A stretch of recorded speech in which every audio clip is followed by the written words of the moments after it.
Olá, eu sou a Juvândia Moreira, presidenta do sindicato.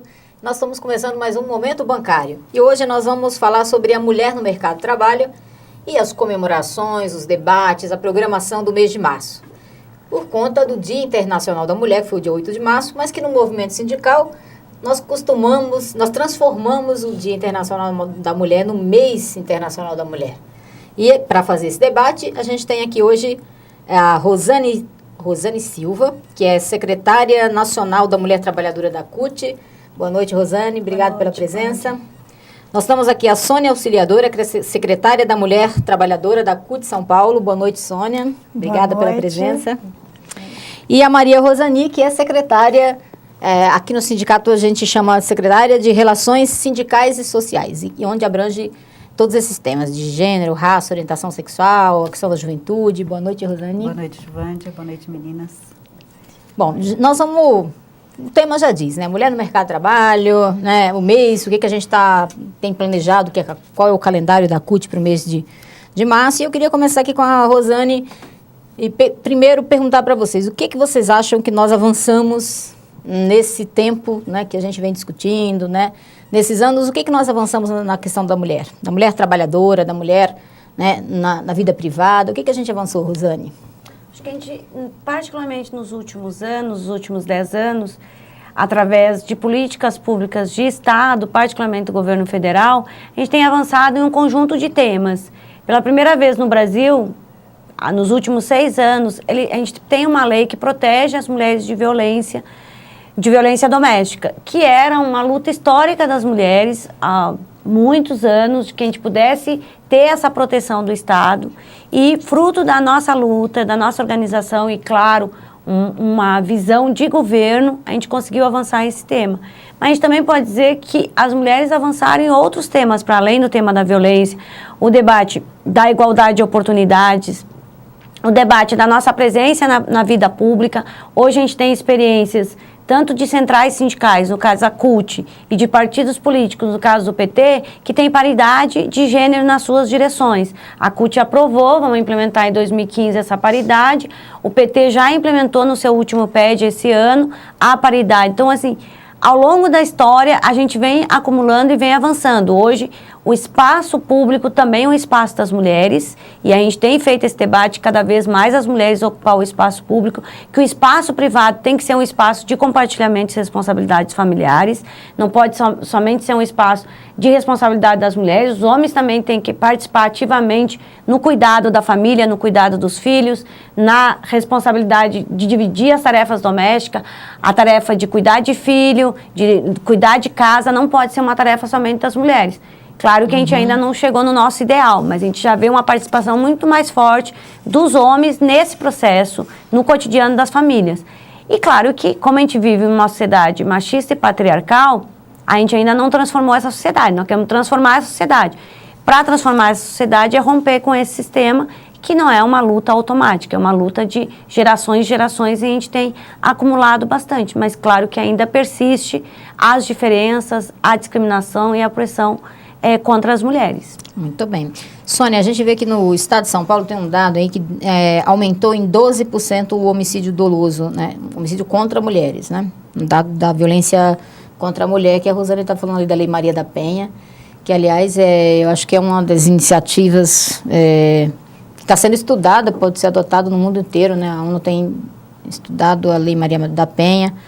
A gente, na conferência nossa do sistema financeiro, a gente está propondo, aliás, nossa organização internacional, a gente está propondo que o movimento sindical do setor de serviços no mundo oriente e discuta nos países a adoção da Lei Maria da Penha também, né? E eu acho que é um exemplo. O Brasil virou referência, né? Então, nós vamos ter nessa questão do aumento, e ainda esse aumento desses números de violência, ele está subnotificado. O Estado de São Paulo, ele tem uma deficiência nas notificações da violência com a mulher, principalmente na questão da violência doméstica. Então, assim, ele pega todo tipo de violência que é contra a mulher, ele joga como uma violência comum, como crime, como, né, dentro dessa violência. Ele não classifica e não faz, né, essa classificação necessária quando é uma violência doméstica, quando é uma violência na rua de um desconhecido. Na maioria das notificações, elas são tidas como se fosse desconhecida. A gente tem vários casos de violências que foram cometidas pelos ex-companheiros na porta da casa e foi notificado como uma violência comum. Né? Então, o Estado de São Paulo, ele não tem feito nenhuma das medidas que eles precisariam. E a Lei Maria da Penha, ela vem reforçar, acho que ela vem realmente qualificar essa questão do combate à violência contra as mulheres. E outro dado que é alarmante para a gente é o aumento do número de violência, né, seja dos estupros coletivos e dos crimes com barbárie, né? Então, a violência não é simplesmente uma morte, mas ainda com retalha índices de crueldade, a mulher, com índices de crueldade. Então, assim, esse tem aumentado e ainda acho que não tem estudos que se comprovem o que está levando a isso, mas com a Lei Maria da Penha a gente tem conseguido as denúncias da violência e com isso coibido muito das violências e retirado muitas mulheres dessa situação. Mas mesmo assim ainda temos aumentado e principalmente no número de jovens, né, de homens até os 30 anos que têm, de 20 a 30 anos que têm feito esse tipo de violência também. Então, a gente viu, né, casos de jovens, de adolescentes, né, que às vezes termina o namoro, deixa o namorado e vai lá e são assassinadas. E eu acho que essa é uma questão que é gritante, né, que de fato eu acho que a Lei Maria da Penha, iniciativa do governo federal, né, o Disque 180, só nos ajuda a olhar, a ter um pouco da visão desse, né, desse quadro em nível nacional, porque antes ela existia e a gente desconhecia os números, os dados, os índices. E hoje a gente tem ideia de algo, né, já começa a ter ideia, embora você está falando que aqui no estado de São Paulo tem uma subnotificação. Tem uma subnotificação. E aí, assim, essa questão da violência, ela era tida até como normal, né? Então, se a mulher tivesse traído o seu marido, o seu companheiro, ele tinha todo o direito de matar e a sociedade em si, né, acabava aceitando e apoiando. Então, hoje, com a Lei Maria da Penha, isso cai por terra e o trabalho dessa mudança de cultura, ela tem sido feita de uma forma, acho que aí a SPM, né, a Secretaria de Política para as Mulheres, tem investido muito nessas campanhas contra a violência, e sem falar da violência doméstica, nós temos uma violência, e o Estado de São Paulo também é um dos campeões. Cresceu, né, no Estado de São Paulo, né, Bruna? De violência no geral e de violência aí da mulher na rua, no trabalho e assim por diante. E o quanto que é fundamental políticas públicas. E o Estado de São Paulo não investe em políticas públicas, né, de proteção às mulheres e aos cuidados, enfim, da sociedade. Mas isso tem muito a ver também com a própria, esse debate da violência está muito associado a este modelo e como também as diversas formas que acabam reproduzindo esse modelo. Podemos usar, por exemplo, os meios de comunicação. Se a gente for olhar, hoje os meios de comunicação, eles o tempo todo, através das propagandas, ficam estimulando essa ideia de que nós, mulheres, somos uma mercadoria, nós somos um produto que estamos aqui para vender para o mercado. Então, a gente pode usar, e aí o exemplo... Cerveja, né? Não, o exemplo agora da FIFA. A FIFA acabou de lançar 2 camisetas sobre a Copa do Mundo no Brasil, que uma camiseta é uma ideia de que o formato que eles fazem, que é de 2 nádegas, de mulheres, é claro, e uma outra que é uma figura do Pão de Açúcar, no Rio de Janeiro, do sol e de uma mulher, assim, modelo, né, aquele modelo ideal de beleza que a televisão mostra o tempo todo, e a mulher... A maioria da camiseta é a mulher, assim, a figura da camiseta é a mulher grande, aí depois essas outras figuras pequenas atrás da mulher, do Pão de Açúcar e do Sol. Então, a FIFA estimulando essa ideia, aqui no Brasil tem muita mulher que está aí à disposição para o mercado no período da Copa do Mundo, e então é um lugar e aí entra um debate importante nesse período que é a questão da prostituição, do tráfico de mulheres, né? Que é o país do samba. É o país do samba, das mulheres bonitas, né, gostosonas e peladonas. Nós, bancários, vamos fazer o mapa da diversidade, agora em março. Eu queria que você falasse um pouquinho disso. Isso é bem bacana, porque nós realizamos um censo da diversidade em 2008, onde nós conseguimos detectar as diferenças que existem no mercado de trabalho em relação às mulheres, que elas, mesmo com a mesma, ocupando o mesmo cargo, elas têm até 24% menos de remuneração em relação aos homens. 81%, por exemplo, dos cargos de supervisão são ocupados por homens. A gente conseguiu detectar também uma deficiência na questão de acessibilidade para as pessoas PCDs, pessoas com deficiência, negros, né, que é o mais sério de tudo. Mulher negra, então. Mulher negra, então, nem se fala.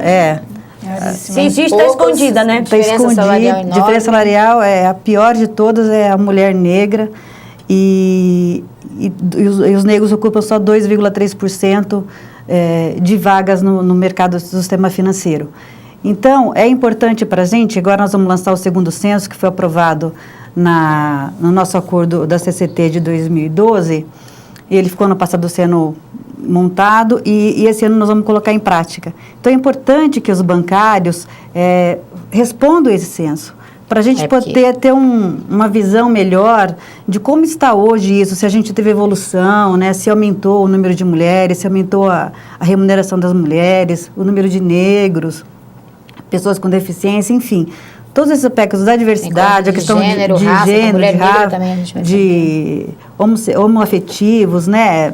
Tudo isso para a gente é muito importante, esses dados, para a gente poder realmente ter um termômetro para ver se os bancos estão avançando como eles dizem, né? Que avançam, por exemplo, na mesa, nessa última negociação mesmo, né, Giovana? A gente colocou lá 20%, que a gente queria 20% da cota para negros e os bancos disseram que não precisava porque eles já cumpriam.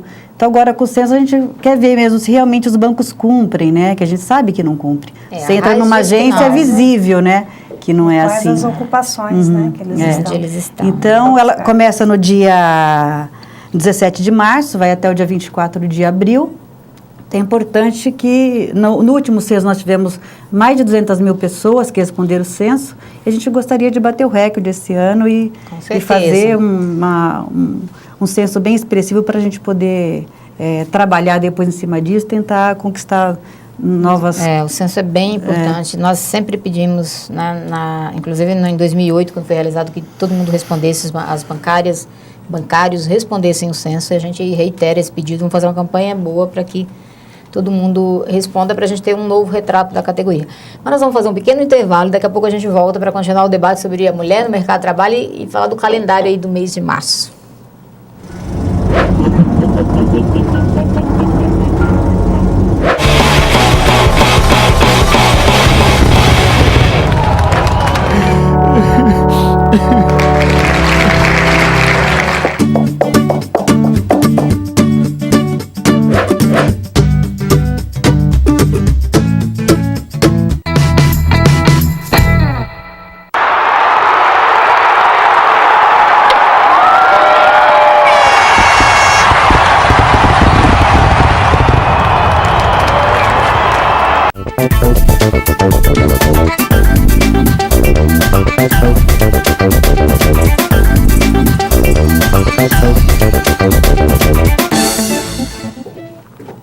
Bom, nós falamos aqui no primeiro bloco da situação da mulher. O que a gente avançou? Eu perguntei para as nossas convidadas o que a gente avançou, né? Acabamos entrando também na situação atual de violência doméstica. A Rosane colocou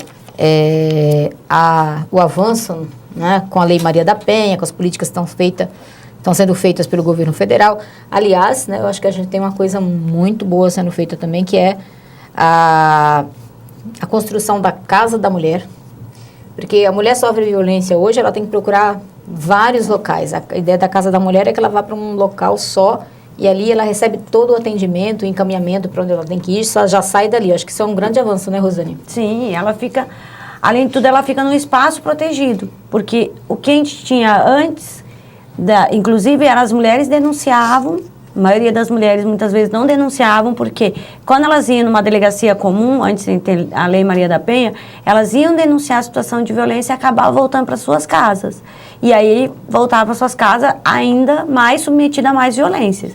Porque quando chegava na delegacia comum, Inclusive, recebia ali também um tratamento Atendida de violência. por homens. Atendida por homens, e os homens muitas vezes não acreditavam no que ela estava falando, inclusive tentava fazer um discurso de por que ela apanhou. Ou vai se reconciliar. O que você fez para apanhar? O que você fez para apanhar? Quer dizer, tu traiu teu marido? O que aconteceu? Que tu fez alguma coisa errada, porque ele é tão bom que ele não ia fazer nada se não tivesse uma culpa. Então, sempre culpabilizando as mulheres. E a partir da Lei Maria da Penha, então a gente tem esse conjunto de redes de apoio à mulher. Claro que tem, sim, um investimento muito forte do governo federal, que eu acho que é uma coisa que é importante ressaltar. São Paulo foi o penúltimo estado do Brasil a assinar o Pacto de Combate à Violência, porque o último estado a assinar foi o estado do Rio Grande do Sul, no governo ainda da Ieda, que não tinha assinado. O Rio Grande do Sul só veio assinar no governo Tarso Genro, agora nesse último governo, e São Paulo só assinou depois de muita pressão do movimento, de denúncia do movimento, em todos os espaços públicos, aí São Paulo assinou. Mas São Paulo, por exemplo, não está aderindo aí o Programa Nacional de Combate à Violência, que é a criação dessas casas comuns, e aí eu acho que o governo municipal é que vai assumir este programa, porque que deveria ser uma responsabilidade do governo estadual, e o governo estadual não assume. Essas casas comuns, explica para o pessoal entender o que é. Que essa casa da mulher, onde ela vai receber todo o atendimento, receber não somente o atendimento, mas também o espaço de convivência dela, porque até de fato... Aqui em São Paulo já tem o local de uma daquelas casas que vai ser criada, uma em cada estado. Isso. Mas é por conta da Prefeitura Municipal Isso. com o Governo Federal. Com o Governo Federal. Tá. Que deveria ser responsabilidade do Governo Estadual. A Prefeitura de São Paulo não tem responsabilidade de assumir isso. Aqui em São Paulo o local está estabelecido que vai ser ali onde era o INSS, aqui perto do Parque Dom Pedro. Parece que é ali que a Prefeitura está discutindo. Então, como não tem uma política do Estado de São Paulo, a Prefeitura assumiu isso porque considera uma política fundamental. Como a Prefeitura também é que tem assumido a política de creche no município. Que o Estado... Claro que a política de creche muito grande no Brasil e inclusive aqui em São Paulo. Né? E um dado do governo federal é que tem recursos para a creche do governo federal, com o programa que a presidenta Dilma lançou logo no início do governo dela, e que os estados não têm acessado, os municípios particularmente não têm acessado essa política, porque os próprios prefeitos falam, essa política, ela para nós não é prioritária, porque é uma política que depois, no momento do voto... Tem um custo, e que tem a contrapartida do Estado, e eles mesmos falam, é uma política que depois, na hora de a gente receber o retorno, a gente não recebe, porque não é uma obra que aparece, não é um viaduto, não é uma grande estrada que aparece, que isso retorna em voto para o prefeito. Então, hoje... Que é um absurdo, né? É o grande entrave. Na sociedade e não... E o grande entrave da política de creche é os municípios acessar, porque tem recurso federal. E nessa questão da casa, o importante é assim, que hoje o que ocorre com essa mulher que sofre violência, né? Que é vítima? Ela tem que ir numa delegacia, depois ela vai fazer a perícia, depois ela vai, se ela precisar do serviço, inclusive de uma casa-abriga, ela vai para um outro local procurar. Se a gente pensar, né, em São Paulo, então, é uma coisa de louco, né? Cada um em extremos totalmente diferentes e o tempo que essa mulher leva para poder chegar até lá. Então, nessa casa, ela vai ter todos esses serviços num só. Inclusive, uma das coisas que é dado para ter, não só nessas casas, mas também nos serviços de atendimentos, é a questão de ter uma procuradora ou uma advogada para poder já prestar assistência a essas mulheres. E aí é um pouco apoio psicológico também, sim, né? O apoio psicológico, a casa vai ser bem a completa, proteção, viu? né? Todo então ela tipo de vai em um único atendimento. local, ela sofreu violência, ela vai nesse local que será 24 horas e ela vai passar por todos esses serviços que ela necessitar ali, inclusive em relação aos próprios filhos, né? Se tem filhos, se está na dependência. Para uma casa-abrigo, se necessário, né? Já E terá hoje, judiciário nessas casas, tudo é bem completo. Eu vi o projeto, achei muito interessante. E hoje o Estado de São Paulo, além assim, ele não fornece os procuradores ou os advogados, né, para prestar esses serviços. As delegacias de mulheres, né, elas estão sendo fechadas e colocadas nas delegacias mistas, como Delegacia da Cidadania. Cada local acaba criando um nome ali na sua cidade, inclusive sendo inaugurada. Fecha 2, 3 delegacias, inaugura uma, Como se fosse uma festa, como se conquista, fosse né? uma grande conquista. E aí vai retirando esses espaços, inclusive de proteção para as mulheres. Né? Então, nessa questão mesmo do pacto de violência, o Estado de São Paulo foi o penúltimo, com muita pressão dos movimentos feministas, e a CUT também esteve presente em todos os atos, mas principalmente porque ela também foi atuada por devolver o dinheiro, né, devolveu milhões para o governo federal por não assumir, não assinar o pacto, e a gente precisando de tantas políticas que estava aí. Interessante. Rosani, eu queria que você falasse um pouco dos bancários aqui pra gente. E para quem está nos assistindo, a gente tem, como você falou aqui, uma mesa de igualdade, tem o censo programado agora a partir do dia 17 de março, mas nós temos um conjunto de conquistas, né, e de discussão que a gente vem fazendo na nossa mesa. O que você acha que os bancários se apropriaram dessas conquistas? O que você ressalta? O que tem sido importante? Ou o que o sindicato está discutindo como tema também para esse ano? Bom, Wanda, as coisas que eu acho mais importante, assim, a Auxílio Creche, por exemplo, nós temos desde a década de 80, né, essa conquista, e a gente todo ano renova. E para homens e mulheres. E para homens e mulheres, né? E tem categorias que o homem não tem direito, né? Então, no nosso, além de tudo, nossa convenção coletiva ela é nacional, quer dizer, ela é para os bancários do Brasil todo. Só para uma coisa, essa questão do Vale, o Auxílio Creche é muito interessante, né? Porque quando você faz um direito desse só para as mulheres, você está reforçando a ideia de que os filhos são das mulheres, né? E são responsabilidade das mulheres. Isso é uma coisa que a gente não pode reforçar. Né? É verdade, porque a criança precisa tanto do apoio do pai quanto da mãe, então é importante. E essa é uma das nossas reivindicações também, né? De ampliar a licença paternidade, porque a gente sabe da importância também da presença do pai na vida da criança.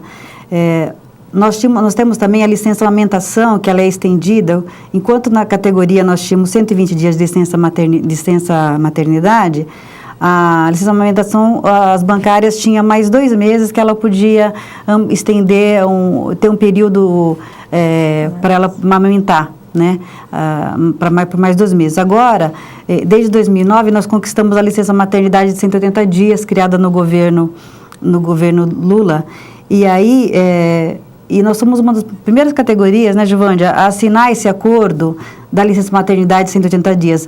E no começo a gente tinha receio de que muitas bancárias não iriam aderir por medo de perder o emprego, E a gente tem percebido que a maioria das bancárias tem feito a opção de ficar os 180 dias em casa, cuidando do seu... A última dada era 93%, das bancárias que engravidaram nesse período, saíram de licença maternidade, pegaram 180 dias. Então, assim, é um ganho muito grande para a gente, né, principalmente a licença maternidade, tanto que a gente está vendo um documentário que as trabalhadoras metalúrgicas do ABC, elas terão um congresso agora em abril, e o tema principal delas vai ser esse, discutir que elas querem a ampliação da licença maternidade para 180 dias.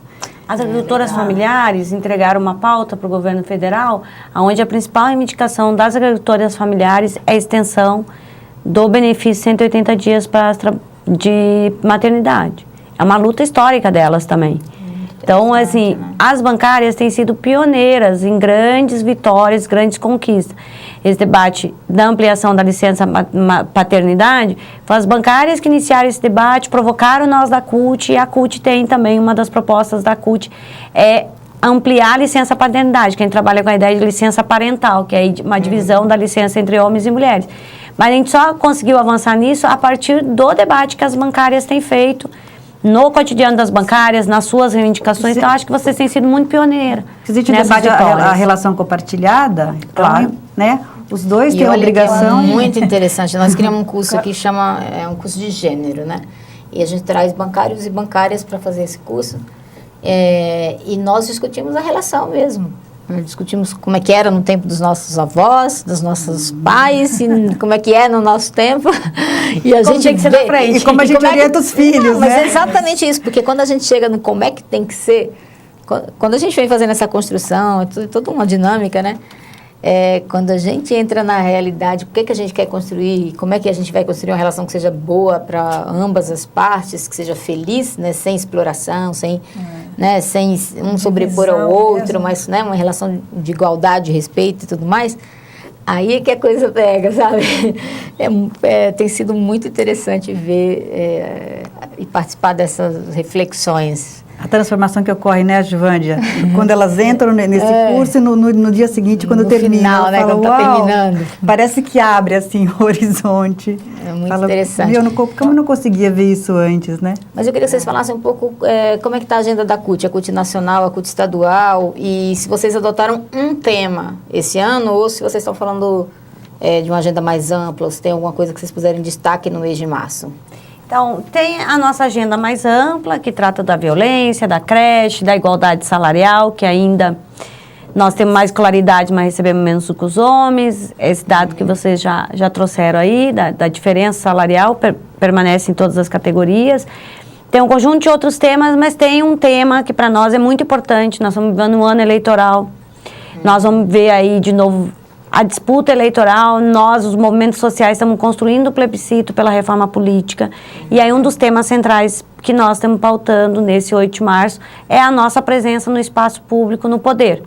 E aí, quando a gente fala de presença no poder, não é só eleger a presidenta da República, claro que isso é muito importante, isso é determinante para a nossa vida, foi um símbolo político muito importante, nós queremos que esse símbolo político permaneça, mas para além de reeleger a Dilma presidenta, nós queremos eleger deputadas, senadoras, governadoras, que, de fato, a gente amplia a presença das mulheres na política. Nas assembleias. Nas assembleias, nos sindicatos, como a gente tem aqui nos sindicatos bancários, nós temos a PUESP em São Paulo, que é dirigida por mulheres. A gente quer ampliar ainda mais a presença das mulheres. A gente sabe que, no caso dos bancários, tem crescido a presença de mulheres presidentas aí no Brasil inteiro. Então, essa referência das bancárias, a gente espalhar para o Brasil. De BH, que é uma mulher, né? Da chapa. Tem a possibilidade, inclusive, de mulheres encabeçar outros espaços dos bancários no Brasil inteiro. A gente sabe que tem discussão, está tendo discussão no Rio mesmo, que o presidente está saindo. Em Porto Alegre tem um debate que também pode ser uma mulher candidata a presidenta. Então, tem essa acumulação assim, porque acaba as mulheres sendo referentes. Então, como a Gilvândia chega na presidência dos sindicatos bancários de São Paulo, mostra que as mulheres podem né? Estar em qualquer lugar. E isso estimula as mulheres a disputar esses espaços. Então, quando a gente está debatendo o tema do poder, a gente quer não somente estimular as mulheres a participar do espaço público, mas também dizer que esse atual modelo político brasileiro, esse atual sistema político não beneficia a presença das mulheres, porque mesmo a gente tendo uma mulher presidenta, nós somos 9% do Congresso Nacional. A gente precisa ampliar essa presença nas mulheres no Congresso. 52% da população brasileira. Exatamente. Né, agora, aí vem aquele discurso, mas a mulher não vota mulher, mas quais são as condições objetivas que os partidos políticos dão para as mulheres e para esse espaço disputar e se eleger? Porque quando tu tem o financiamento privado, os empresários dizem publicamente que eles preferem financiar a candidatura de um homem que de uma mulher, porque financiar a candidatura de um homem, ele tem muito mais certeza que aquele investimento financeiro que ele está fazendo depois vai ter resultado positivo, que é a eleição. Financiar a candidatura de uma mulher, não sabe, ela pode se eleger como não pode, então é uma coisa muito dúbia. Então, nós estamos fazendo a luta para que se tenha um plebiscito, aqui, que se tem uma Assembleia Constituinte exclusiva, onde a gente possa alterar o sistema político brasileiro, que tenha financiamento público de campanha, que não seja mais só financiamento privado, que a gente tenha, de fato, as garantias reais, que as mulheres estejam no espaço de poder. Então, a ideia de ter lista com alternância de sexo, então um homem e uma mulher, que aí nós vamos disputar nas mesmas condições. Sim, que são exemplos. A Argentina já tem a cota garantida da mulher, né? Nesses espaços de poder, porque é o reflexo da sociedade. A gente pode usar esses exemplos bem aqui do nosso lado. A Argentina, outros países. Agora, o Chile acabou de voltar a eleger a Michelle Bachelet para presidir o país, então o reconhecimento que foi o papel dela na vida da população chilena e a importância de fato, não somente eleger uma mulher, mas uma mulher com um projeto político, que isso também a gente sempre fala, não basta ser mulher. Tem que ser mulher que defenda, de fato, os programas e defenda os interesses das mulheres. Então, se a gente for olhar o que tem sido o governo da presidenta Dilma, com todos os erros que tem, todos os governos têm, mas é um governo que tem, de fato, feito o tema da creche uma prioridade, que de fato tem investimento público na construção de creche, que foi o governo que conseguiu avançar e garantir direito para 7 milhões de mulheres negras neste país que não tinham direito, no caso das trabalhadoras domésticas. É um governo que tem investido muito em programas de saúde e de educação. Hoje está sendo lançado no Brasil inteiro, foi lançado no Brasil inteiro, a vacina de meninas contra a HPV, que eu acho que essa é uma iniciativa importante. Ainda foi uma iniciativa ainda quando o ministro Padilha estava lá e agora está sendo executado no governo federal, e todos os estados e municípios estão participando, inclusive as redes de escolas estão participando disso. Então, é a política de Estado chegando até a vida das pessoas, e particularmente na vida das mulheres. Eu achei super interessante isso, né? Porque 83% do caso de câncer em mulheres é câncer do colo do útero, né? E essa política vem exatamente para combater esses índices, né? Que é você ter vacina, procurar essas adolescentes, buscar, e eles querem vacinar um número grande, vão pegar as escolas. As escolas estão fazendo uma campanha maciça mesmo de vacinação. Eles né? querem atingir 80%, importante a gente estimular, né? E levar as adolescentes para se vacinar. Isso, essa vacina, ela é caríssima, né? Sim. Então, a gente percebia, assim, que só quem tinha condições financeiras é que podia proporcionar isso para suas filhas. E hoje o governo vai investir, né? Para todas as meninas. A saúde de prevenção, né? Saúde de prevenção. Você barateia. Dizer, quantas mulheres vão evitar de ter a doença e quanto que o próprio governo vai economizar e a sociedade no geral. É verdade. E, Sônia, o que o ACUT estadual tem de programação? O que está discutindo no mês de março? Dentro da questão dos temas, nós, né, junto com a Nacional, fizemos os mesmos temas, né, tiramos... É um debate que desce para as estaduais, Isso, né? para as estaduais, foi até tirado do Coletivo Nacional.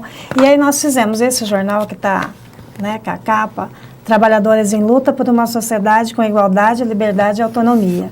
Que está também o jornalzinho no site da CUT, né, cutsp.org.br, onde traz aqui as matérias. E nós trabalhamos nos mesmos temas que foi trabalhado, pautando principalmente essa questão da igualdade, da liberdade e da autonomia, né? Como que você faz, como que a gente constrói uma mulher com autonomia? Então, ela precisa ter a questão do emprego, ela precisa ter a sua preservação do emprego, ela precisa ter políticas públicas que venham reforçar. A creche é uma das grandes, né, das principais reivindicações das mulheres e aí da sociedade, e a gente vê muito disso também diminuindo. Escola em tempo integral, né, Sônia? Que passa a ser creche meio período, né? As mulheres trabalham o dia todo. E também a evolução da idade disso, né? Então, tem se crescido, inclusive o governo federal tem o projeto de cidade-escola, mais escola, cada local também põe um nome, mas tem um projeto que ele amplia para as crianças do ensino fundamental a permanência na escola, às vezes para 8 horas, para 9 até 10 horas. E isso é fundamental porque quando a criança faz 6 anos, onde que a mulher vai deixar? Então, é necessário, é onde que a gente fala que são as políticas públicas realmente fazendo a diferença na vida das mulheres e na sociedade. E aí, neste mês, nós estamos assim, com várias atividades.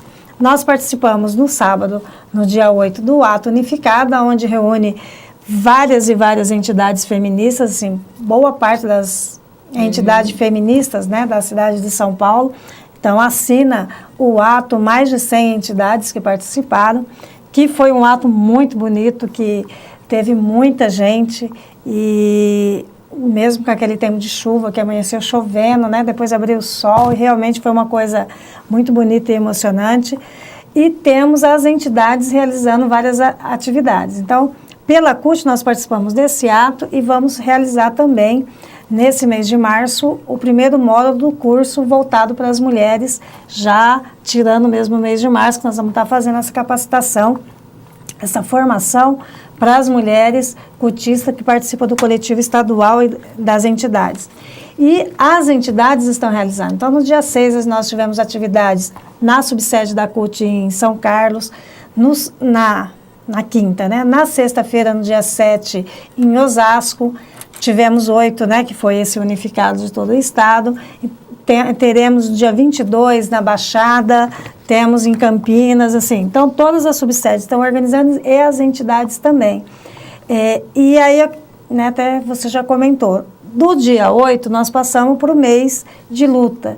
E as nossas atividades, elas vão inclusive passar para o mês de março. Então, nós estamos aí com esse debate. Acho que uma grande experiência que nós fizemos também, enquanto CUT São Paulo, foi a caravana de combate à violência, né, que nós levamos como debate todos os tipos de violência, o assédio moral, a diferença salarial, essa tal, mas o que mais pegava era a falta de segurança pública. Né? E também a violência doméstica. Que então, é um foram problema mesmo no os estado dois, de São Paulo, né? os dois temas pública, né? que mais pegaram. E esse ano a gente estamos retornando no mês de março com essas atividades, então todas as subsedes também realizarão. E aí a gente teve ontem também, né, nos químicos, outra atividade. Então, assim, são várias atividades, todas as entidades estão realizando e é um momento realmente de debater as questões das mulheres. É um pouco, né, até do que foi colocado. Então, a gente entra com uma visão e conforme você vai discutindo, você vai vendo que aquilo que é natural, aquilo que é como se fosse, né, genético das mulheres, não é genético, é só cultural e a gente precisa fazer essa mudança. Bom, queria agradecer as companheiras que nós já esgotamos nosso tempo. Aliás, passamos um pouco, mas o tema justifica, o tema é importante, tem tanta coisa para discutir, né, para falar. Então, queria agradecer a todas vocês pela presença aqui, pela contribuição no debate. Agradecer a vocês que estão nos assistindo e até o próximo Momento Bancário. Um grande abraço. Só lembrar, viu, Juvândia, que nosso site, durante o mês todo, no site do sindicato, nós teremos matérias importantes, assim, temas, com entrevista, né, relacionados ao mês de março. Então, assim, muito bem, fica aí a dica para vocês. Acompanhe aí nosso site. Muito obrigada. Tchau, um abraço.